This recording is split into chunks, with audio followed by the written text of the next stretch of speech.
Hey guys, it's Sebastian from AskSebby, and today we are going to talk about 8 different side hustles that you might want to consider for 2019.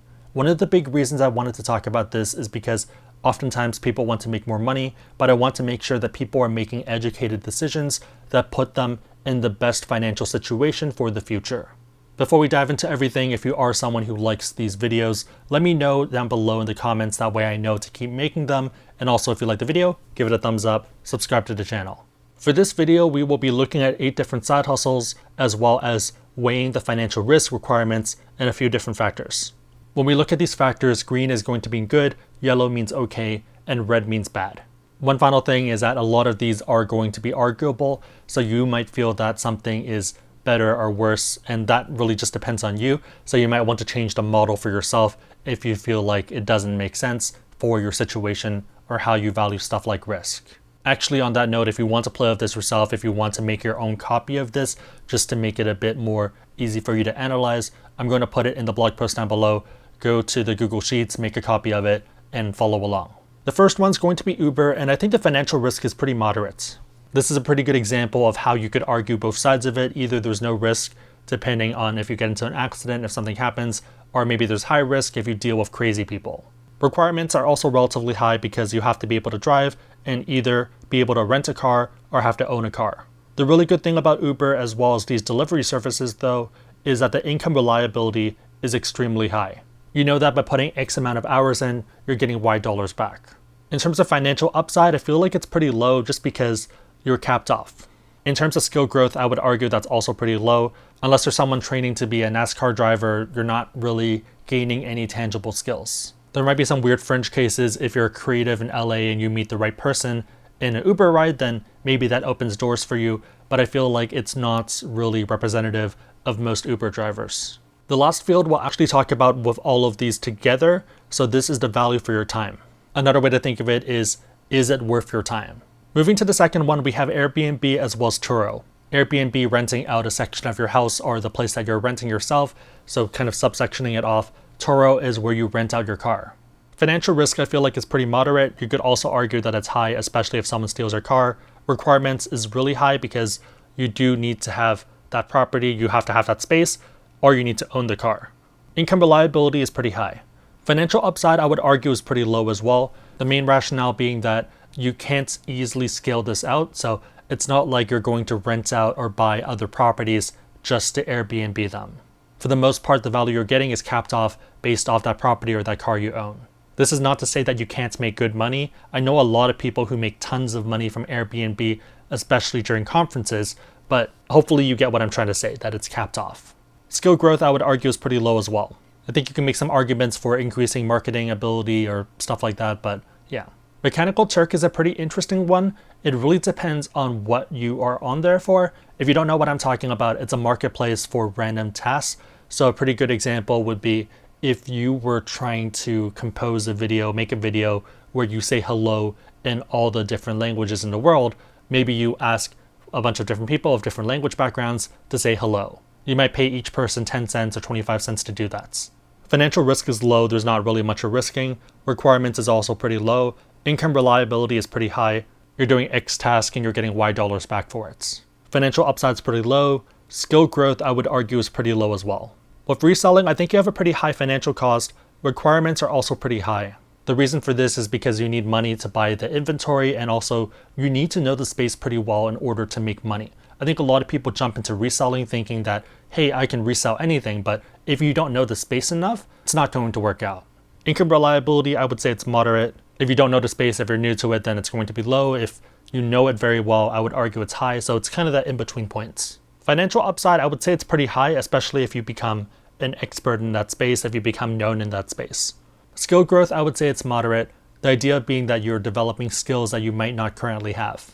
The next one is FBA, and this is fulfillment by Amazon. A pretty good example would be if you buy a bunch of these flowers from Alibaba from China that is manufactured for maybe $1, and then you're reselling each one for $5. In many cases, you're buying the inventory and sending it off to Amazon for them to fulfill. You're creating the store, doing the marketing and everything else, and they're sending it off to people who buy it. So this thing that you're buying for $1, if you sell it for $5, Amazon gets their cut, and then the rest is your profit. I think the financial risk here is pretty high. Requirements, I would say it's moderate, maybe high. Unlike reselling, I don't think you need as many relationships, but you do need to figure out what items are hot, and there's a lot of specialized knowledge for that specific space. Income reliability, I would say it's pretty moderate. Financial upside's pretty high, and I would say skill growth is pretty high.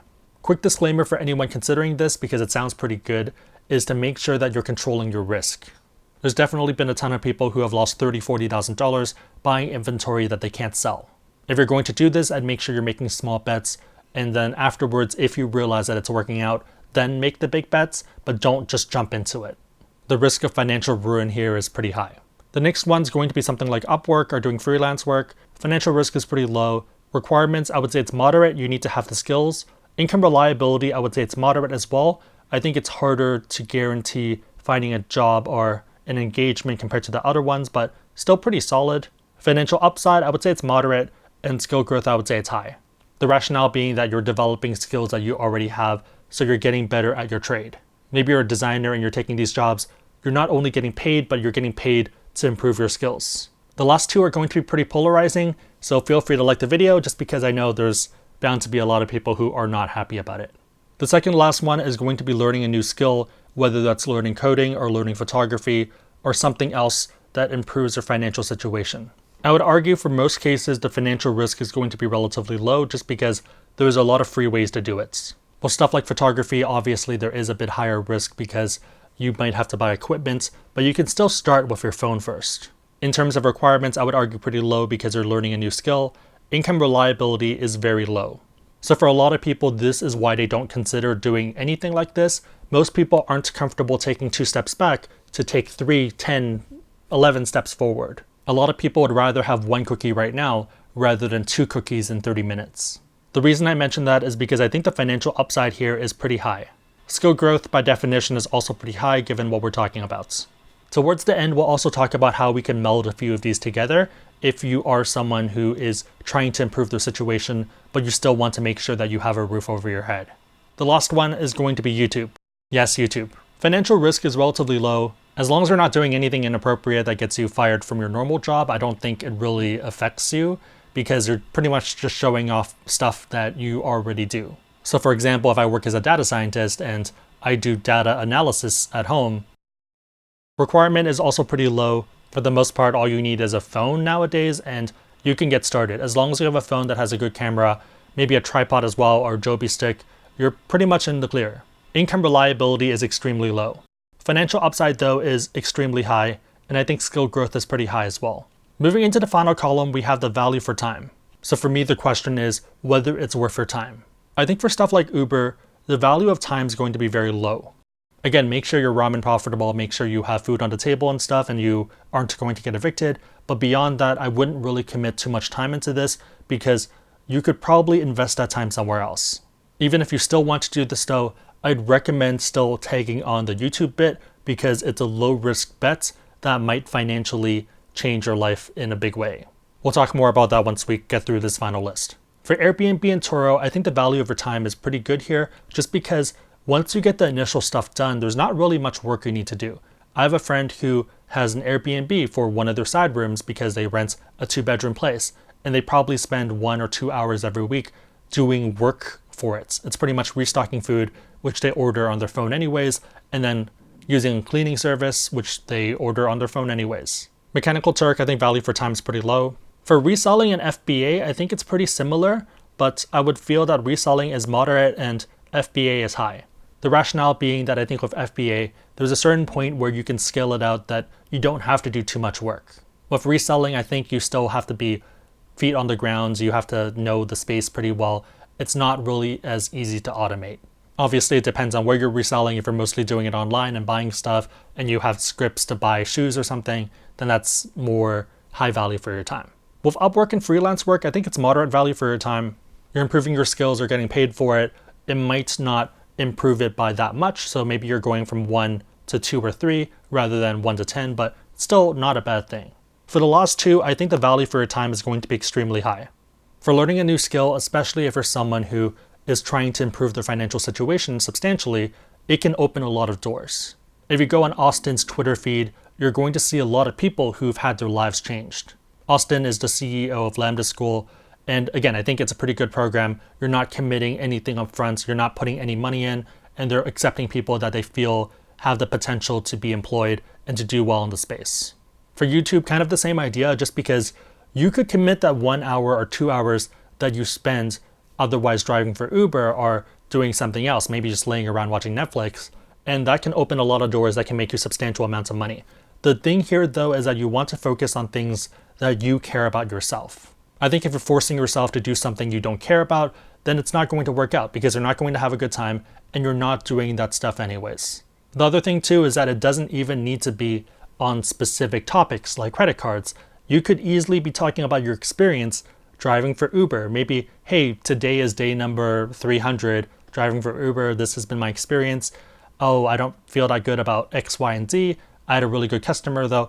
Sharing your experience doesn't really cost you that much unless you say something inappropriate. Maybe you're someone who likes to eat and you like talking about food, like Mike Chen, or maybe the guy who eats fast food in his car once a week.